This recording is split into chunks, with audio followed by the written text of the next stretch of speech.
Hey guys, Keith Combs here, and a question that I get asked a lot is how do you decide on what crankbait you choose? When do you fish a Strike King Series 5 versus a 5XD versus a 6XD or a 10XD? Well, the first consideration most of the time is going to be depth. I know that on my basic crankbait setup, I can take a 6XD and I can fish that bait in that 16 to 18 foot range. A 5XD is going to be something that I can get down to the 12 foot range very easily. And if I go to a 10XD, well, I can fish that bait as deep as 28 feet because that's how deep the bait will run on 15-pound line.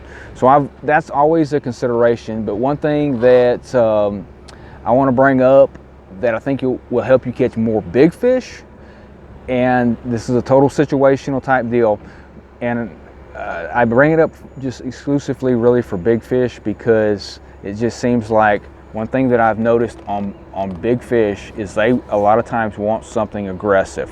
They want something that's hitting the bottom hard, whether it be a heavy jig, a heavy Carolina rig, a very aggressive topwater that moves a lot of water, or a crankbait that is banging off the bottom very hard.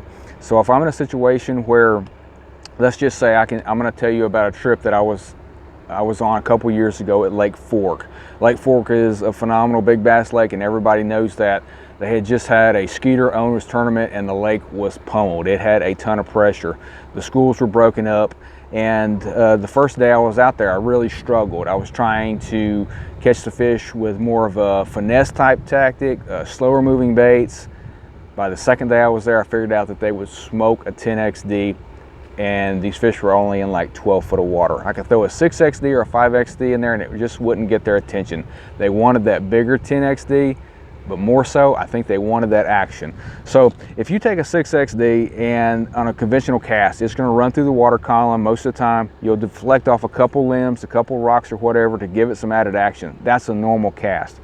You take this same bait and you throw it in, say, you wouldn't want to throw it probably in 6 foot of water because it's not going to run true, but take an 18-foot diver and you fish it in 12 foot of water. Well, it is going to have that same crazy action the whole cast because it's digging into the bottom.